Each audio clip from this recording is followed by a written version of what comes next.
Hello to our listeners and viewers. I'm Titus Pressler, Executive Director of the Global Episcopal Mission Network. And I'm sitting with Yvonne Lembo, who is the Director of Development for the Episcopal Church Foundation. Yvonne, I've told you what the question is going to be, and this is it. Okay. What is your mission story?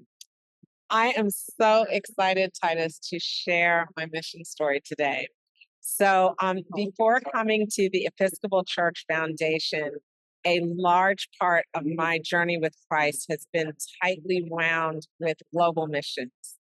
And for 10 years, I served with an organization called Crossworld, which is an interdenominational cross-cultural outreach mission organization. And their specialty was deploying people around the world engaged in their various professions as a platform for being able to share the good news.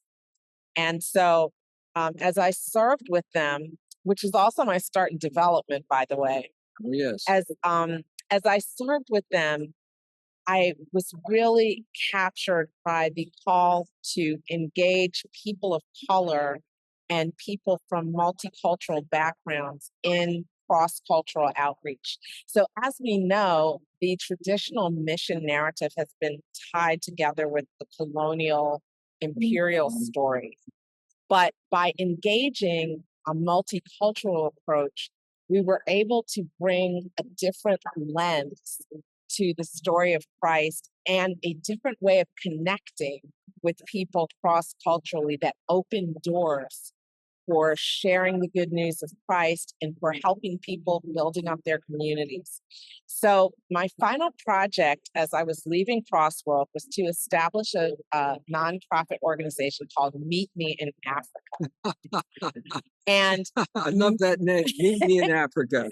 And literally that was the business model. So I recruited 11 teams and organized a tour of the 5 major regions of Africa: North, South, East, West, and Central Africa.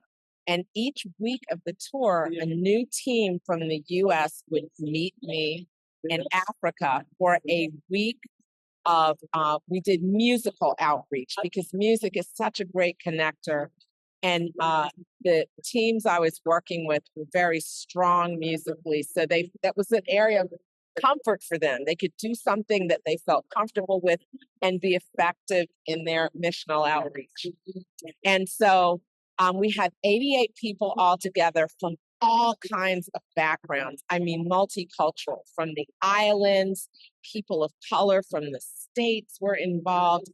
And what was really exciting, people, a few who had never even taken a ride on a plane before, got involved in this project, and they were able to experience the power of the Spirit working through them as they gave themselves over to God's mission. And so 2 of the exciting things that happened as a result of Meet Me in Africa is that 4 of the people who were in the project were so inspired that they spun off their own nonprofit organizations. So 2 nonprofit organizations that are still doing work in Africa got their start with Meet Me in Africa. One of them, it was a young woman who had never ridden a plane before, not ventured far beyond her neighborhood before. She was unemployed when she joined the project. And her faith was just activated. And she gathered together all the support she needed. She went to Zimbabwe and her heart was ignited. I felt like the Ananias that brought the news to Paul, and she was the Paul, because she took off. Whoa. And she planted 14 wells Whoa. that brought clean water to communities and partnered with our national partners and became a leading partner in helping them to establish new missional plans by bringing clean water to communities that hadn't had it before. And so that was one. And the second nonprofit that spun off, it was a couple, young couple. They had dated briefly and broken up. And by chance, they signed up for the same week of the tour, and they were like, "Well, what are you doing here? And well, what are you doing here?"